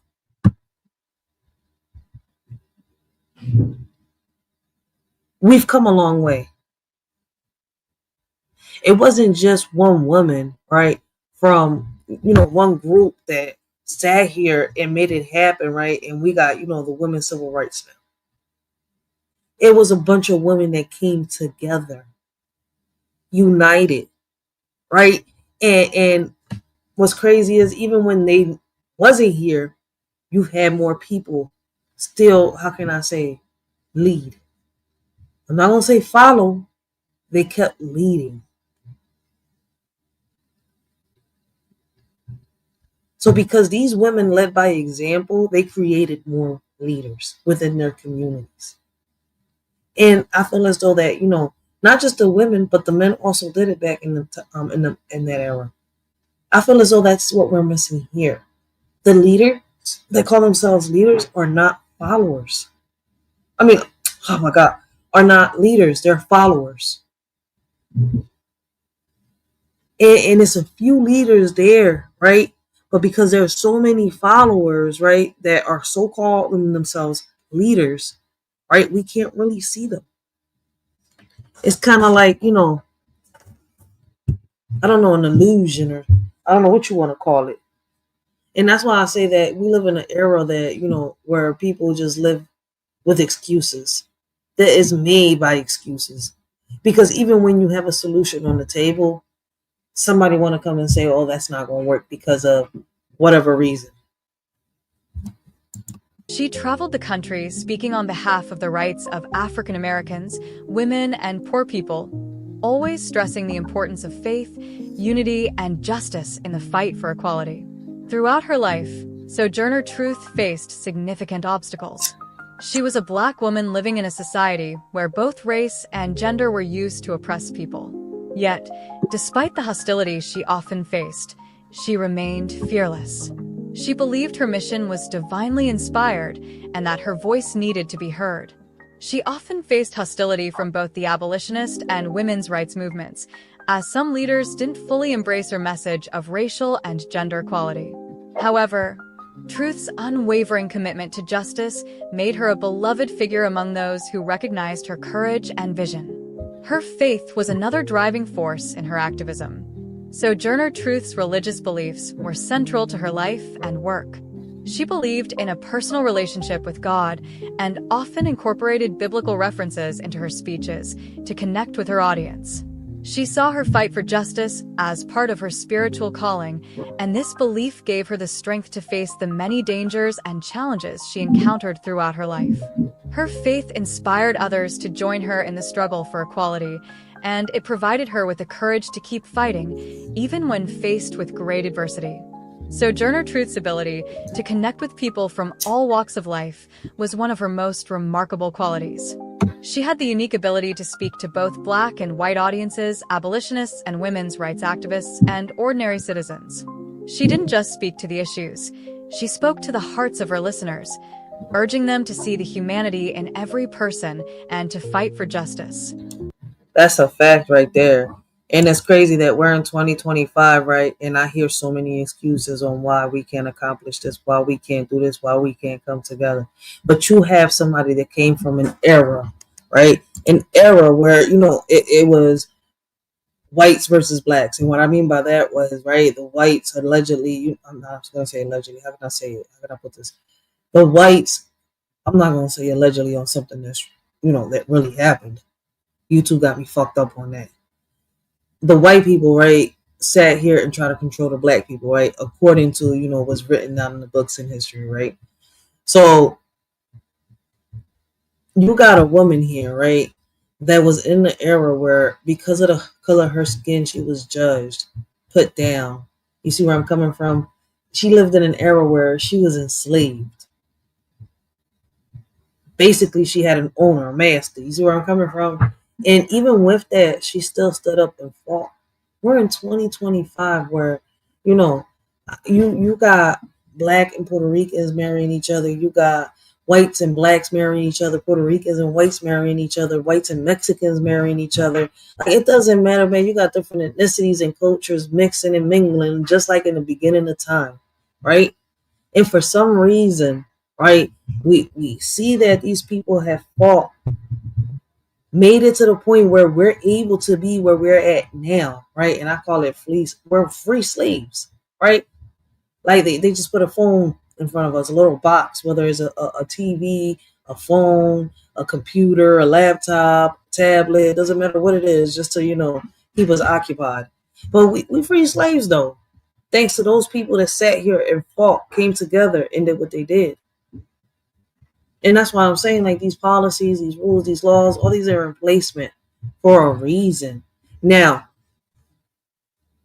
if we want more changes to happen, right, we have to do the same thing. Is we willing to do it? You know what's crazy? It's got to the point where I've heard somebody say, oh, I'm not willing to lose my life. So my thing is, okay, so you want to stay shut because you say that you're going to lose your life in the process of us doing what we got to do. So it's fear. They've put enough fear in us, and I'm not going to say all of us, but I'm speaking in general. So if the shoe fits where that itch, and if it, doesn't apply, let it fly.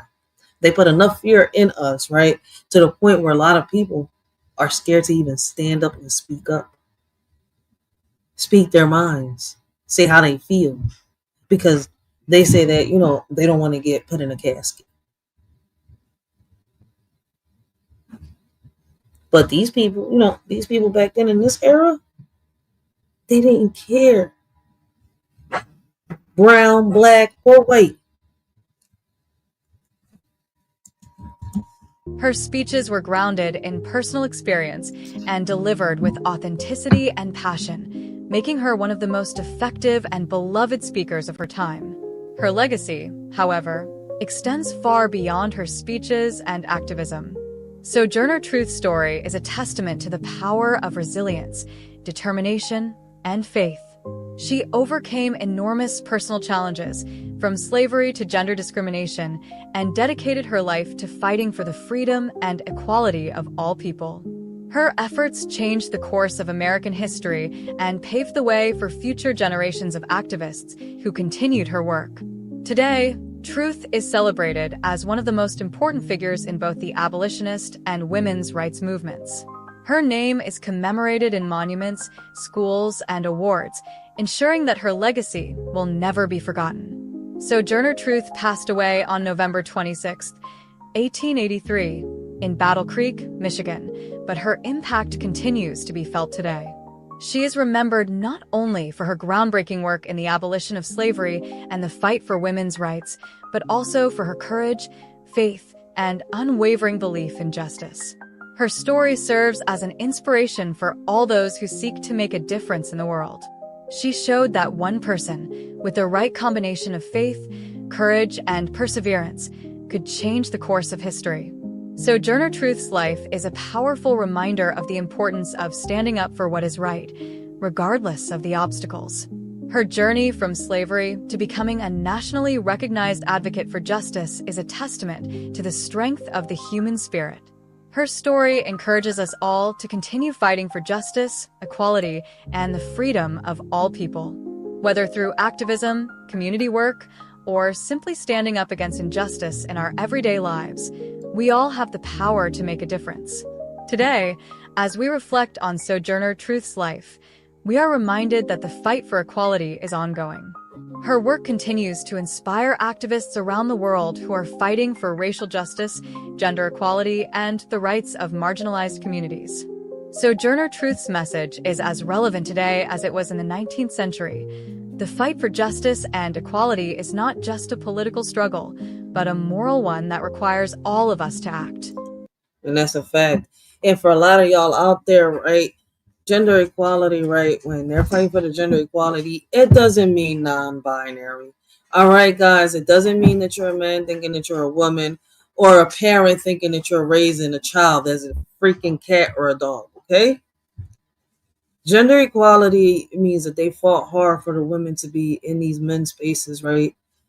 With their own rights. For example, you know, a woman could be in a workplace where a man is working, right, and not be sexually harassed, right?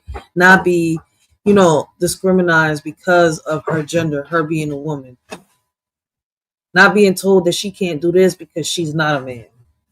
You see where I'm coming? Like, like I don't know, people. I don't know. Like where it says, it's like where it says, man. Shout out to the word, man. He constantly saying people lack of comprehension. That's what it is. Is they lack it. They don't seem to comprehend not just spellings, but words, right? Letters, listen, stories. Like they can't comprehend a lot of shit. But with that being said, guys, right, I'm move on to the next video. That's gonna be the last video we play tonight. I appreciate all those that have been here with a shorty, rocking out with a shorty, man. Because y'all didn't have to be here, but y'all chose to be here tonight. I appreciate that. Appreciate my day one subscribers, man. Because my new subscribers, because if it wasn't for y'all, a shorty wouldn't have made it this far on this channel. I really do appreciate y'all. I appreciate everybody that shares these videos, right? It helps a shorty bring awareness to so many topics. Imagine a world where women... Hold on, Mama. Hold on, guys.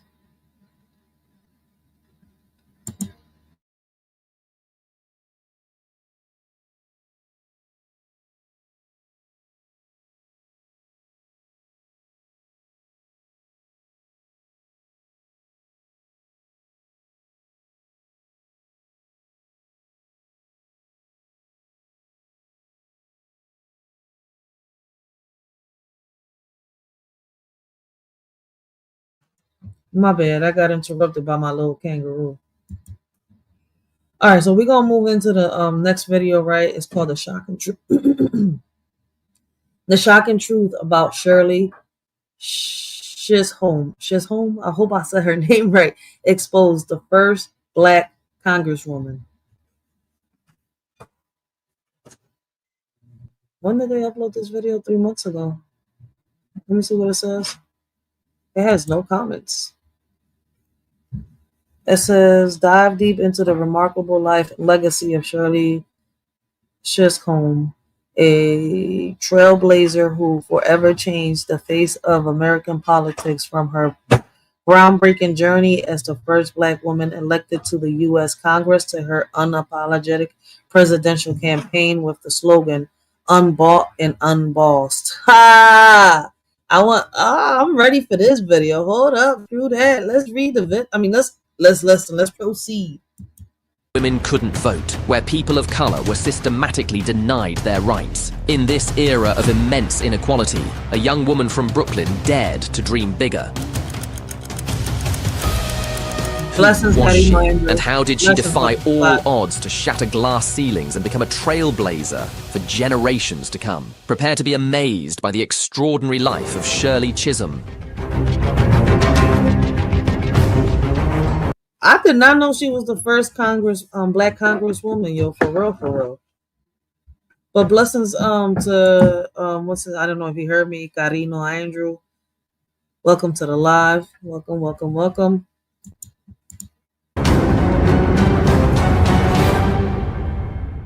Early life. Born on November 30th, 1924, in Brooklyn, New York, Shirley Chisholm's early years were shaped by a blend of urban American life and Caribbean discipline. Her parents, Charles Street, Hill, and Ruby Seal, were immigrants from Guyana and Barbados, respectively. At age 5, she was sent to live with her grandmother in Barbados. This experience profoundly influenced her character, instilling in her a strong sense of discipline, the value of education, and an understanding of hard work. The Barbadian school system, with its high academic standards, prepared her for a lifetime of intellectual rigor and resilience. When she returned to Brooklyn, she quickly adapted to her new environment, excelling academically, despite the challenges of being a first-generation American. She graduated cum laude from Brooklyn College in 1946 with a degree in sociology, during which she actively participated in debate teams and advocated for racial equality. Her professors recognized her potential and encouraged her to consider a career in politics. However, Chisholm first focused on grassroots activism, working as a nursery school teacher and later earning a master's degree in early childhood education from Columbia University. These early years laid a strong foundation for her future political career, where her understanding of systemic issues affecting children and families would take center stage. The first black woman in Congress. In 1968, Shirley Chisholm made history by becoming the first black woman elected to the U.S. House of Representatives, representing New York's 12th congressional district. Her groundbreaking campaign slogan, "Unbought and Unbossed," wasn't just a tagline. It was a declaration of her independence from the political machines and special interest groups that dominated American politics. Her victory sent shockwaves through the political establishment and ignited hope among marginalized communities. Upon entering Congress, Chisholm faced significant obstacles, including racial prejudice and sexism. She was initially assigned to the Agriculture Committee, a move she perceived as an attempt to sideline her influence. Instead of accepting this as a limitation, Chisholm turned it into an opportunity, using her position to advocate for food assistance programs that benefited urban communities. Her legislative efforts extended to championing minimum wage increases, education reforms, and advancing women's rights. She introduced over 50 pieces of legislation during her tenure, each rooted in her unwavering commitment to justice and equity. Chisholm's work in Congress demonstrated her ability to transform adversity into opportunity. She often... Damn, so we got to give a big shout out to Sojourner Truth and many other women, right? Because if it wasn't for them, we wouldn't have had Shirley Chisholm become the first woman Congress, first black woman Congress. Wait, first? Yeah, the first black congresswoman. There you go. I was fucking that shit up heavy. Man, I need some of my moms in this joint, man. Y'all gotta put me on timeout. 86K me out the panel for a second and come take over. A shorty screwed up. stated, "If they don't give you a seat at the table, bring a folding chair." A philosophy that defined her approach to leadership. Her courage in the face of systemic barriers set a precedent for future generations of women and minorities in politics, championing feminism and civil rights. As both a civil rights advocate and a feminist, Shirley Chisholm occupied a unique and powerful position in American politics. That is crazy. I want to know what she exposed, right? And how did Shirley Chisholm's election to Congress pave the way for greater representations of marginalized communities in politics? What barriers do you think still exist for women and people of color in political leadership, and how can we overcome them in this era? Because it's two different eras, guys. What can we learn from Shirley Chisholm's unapologetic I can never say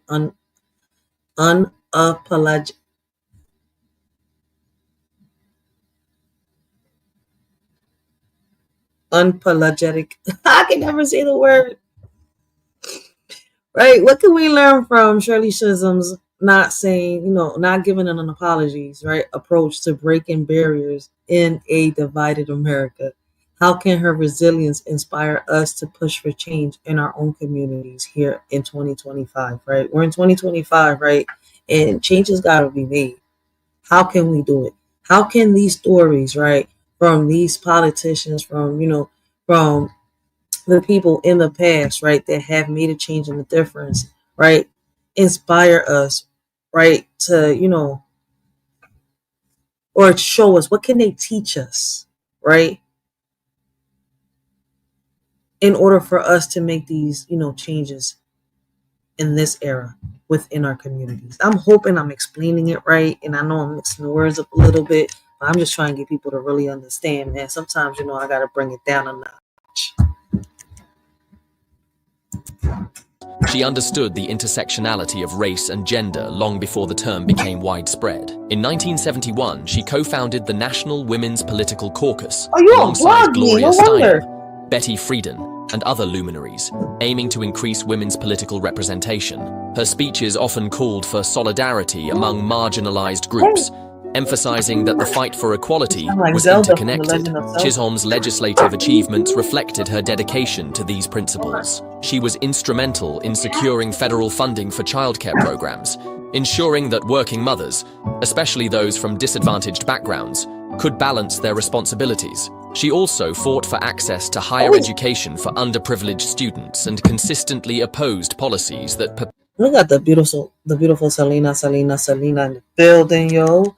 Blessings, welcome, Selena, yo. Guys, make sure y'all go check out Selena, yo. She's got great conversations, great topics, yo, and she does by far make some of the great interviews here on YouTube, right? Like she's got one of the greatest interviews on here. So big shout out to Selena. And if y'all haven't checked her out, make sure y'all go check her out. Great conversations, great topics, yo, and a great channel. Big shout out to her, yo. perpetuated inequality. Her vocal criticism of the Vietnam War highlighted her broader commitment to justice, as she argued that the war diverted resources from critical domestic issues such as poverty and education. Her ability to inspire and mobilize diverse groups made her a force to be reckoned with. Chisholm's advocacy extended beyond legislation. She actively mentored young activists and politicians, emphasizing the importance of perseverance in the face of systemic barriers. The historic presidential run. In 1972, Shirley Chisholm embarked on a historic journey by becoming the first black woman to run for the Democratic presidential nomination. Oh, she was a Democrat. The campaign was groundbreaking, challenging the political establishment and inspiring millions. I stand before you today as a candidate for the Democratic nomination for the presidency of the United States of America.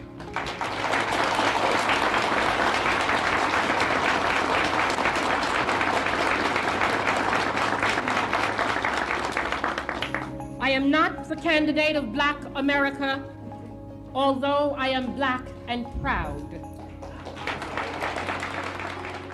Despite limited financial resources and resistance from both major political parties, Chisholm's candidacy brought issues of racial and gender inequality into the national spotlight. Her campaign platform was rooted in justice, equity, and inclusion. She advocated for universal healthcare, comprehensive education reform, and a fair distribution of wealth. While her chances of winning the nomination were slim, her presence in the race was monumental. She still won. Chisholm participated in debates, confronted powerful opponents, and refused to compromise her principles. The challenges she faced were immense, including death threats and a lack of support from influential political figures. Yet, Chisholm remained undeterred. Her campaign wasn't just about winning, it was about paving the way for future leaders who would dare to challenge the status quo. And that's what I say, man. And I constantly keep saying that, yo. Like, we live in an era where, we don't have, we have leaders, right? But it's a few of them. We got more followers than what we got leaders, yo. And I'm telling you that leaders don't create followers. Leaders create more leaders. That's what we create. And we live in an era where people are scared to stand up and speak up for what they believe in. Scared to stand up and speak up for what they stand for, man. Like I tell everybody, man, I stand, I fall. How can I say? I stand for something and I fall for nothing. I fight for what I believe in, and I constantly say that if we didn't have so many excuses, right, we would have more leaders. But we have people that are scared. They say this and they say that out their mouth, but in reality, they don't do what they say. She once said, "I ran because somebody had to do it first," Facts. encapsulating the courage and foresight that Lead by defined her example. historic run. A legacy of leadership and resilience. Shirley Chisholm's impact extended far beyond her political career. After leaving Congress in 1983, she continued to influence public life through teaching and advocacy. At Mount Holyoke College, she inspired a new generation of students to engage in politics and social justice. Her She led by example. Keyword, led by example. work with organizations like the National Black Women's Political Leadership Caucus further solidified her legacy as a mentor and trailblazer. Chisholm's famous quote, "Service is the rent we pay for the privilege of living on this earth," encapsulates her philosophy. She believed in the power of collective action to effect change and dedicated her life to uplifting marginalized communities. Her autobiography, Unbought and Unbossed, remains a seminal text offering insights into her life and vision. Her influence is evident in the careers of leaders like Kamala Harris and Stacey Abrams. Why would you put Kamala Harris in? Are you messed up? You messed up. No. See, listen. No, Shirley Chisholm was a woman, a great leader. She went up the ladder, right? She went up the ladder the right way, fighting. She ain't go up the ladder giving heat. She ain't go up the ladder, how can I say, jumping on people's heads, sleeping around, none of that shit. Kamala, man, oh no. Why the fuck? Man, no, he didn't. I'll smack him for that one. I apologize. I know it's your video. But listen, I'm sorry, but I'm not sorry. You deserve to get pinch slapped for that one. I respect Shirley Chisholm. Kamala, I have no respect for. There's no way. Hell, he didn't. Who stand on the foundation Chisholm built. In 2015, President Barack Obama posthumously awarded her the Presidential Medal of Freedom, recognizing her as one of America's most influential leaders. That's a fact, yo. But that's crazy. He put Kamala Harris in there. No, he didn't, man. What lessons from Shirley Chisholm's presidential campaign can be applied to grassroots movements today? And how can her legacy encourage us to demand accountability and transparency from our leaders? And I feel as though there's a big difference from the leaders we have today to the leaders we have back then. And we're not talking about presidents, right? We're talking about, people within small organizations, politics, right? We're going into the politicians, right? The legislators and all of them, Congress people. Woo!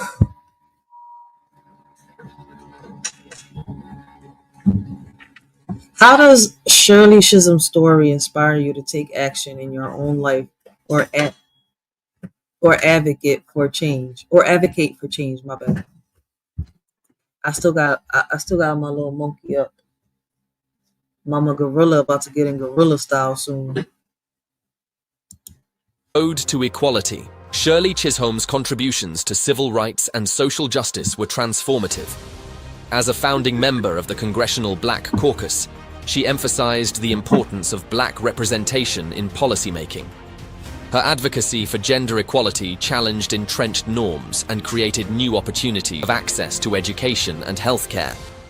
Her work laid the groundwork for many of the social programs and policies we see today. And that's what we're feeling in today, man. Like we're not hitting the root problems, right? And instead of hitting the root problems, right, people turn the situations that we're having nowadays, right, into, how can I say, clicks and views, into memes. You see where I'm coming from? Into something funny, right? Like if they're comedians, instead of leaving that to the comedians, right? Everybody wants to be a comedian now. They want to be, they want to set the stage, right? But if we could just stop that and change that, right, and really focus on the root of each problem, each situation, we could probably get somewhere. But that's not, unfortunately, that's not what we're going by. And that's what's crazy, right? The people that are not here today, these leaders that are not here today, risk their lives trying to show us something. And for some reason, a lot of us, right, don't get the message. And once again, right, I'm speaking in general. If the shoe fits, wear that bitch. And if it doesn't apply, let it fly. We misunderstand. How can I say it? The messages that was given to us, either we don't understand them or we want to turn it into something else. But before these people sacrifice themselves, right, to make a better tomorrow for us, They left us the message. They left us the, how can I say, the blueprint on how we can do it.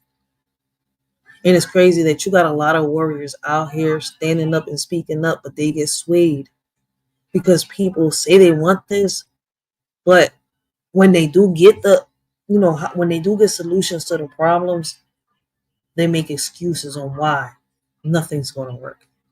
It's crazy that we're so divided to the point that even when the war is over and the smoke clears, we will have so much debris in our eyes that we still can't see clear. Inspiring future generations. Shirley Chisholm's story continues to resonate in today's struggles for equity and justice. Her life is a powerful reminder that progress often requires relentless determination and a willingness to challenge the status quo.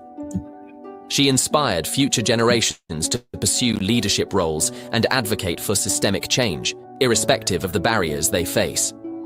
Her posthumous recognition, including the Presidential Medal of Freedom and the establishment of monuments in her honor, underscores her enduring impact. Schools, scholarships, and initiatives named after her continue to inspire young people to follow in her footsteps. In an era where representation and equality remain critical issues, Chisholm's legacy serves as both a blueprint and a beacon.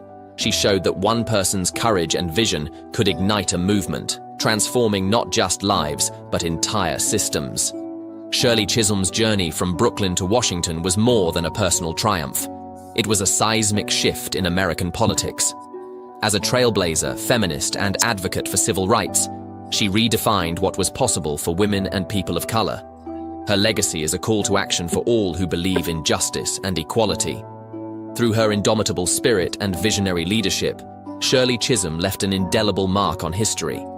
She remains not just a figure of the past, but a guiding light for the future, a testament to the power of resilience, courage, and unwavering commitment to change. Her story is one of unyielding hope, demonstrating that even in the face of overwhelming odds, it is possible to create a more just and equitable world.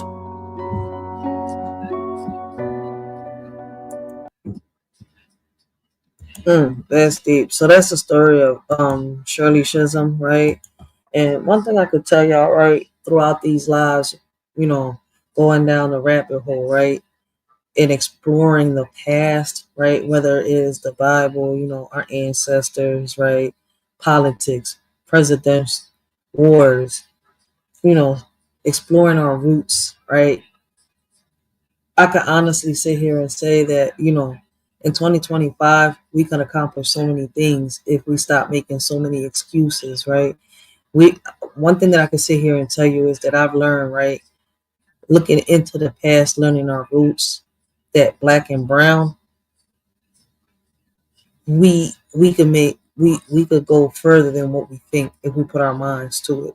And that's why I say, right, if you want to take it back to the Bible, like when we was, we started this live and we was learning about the serpent and stuff like that, exploring. I'm not going to say learning because we was really exploring, right, about the serpent and stuff like that, right? Like I tell people, I feel as though, right, whichever God created us, right, whichever God you believe in, right, put us in this world and they wanted us to learn.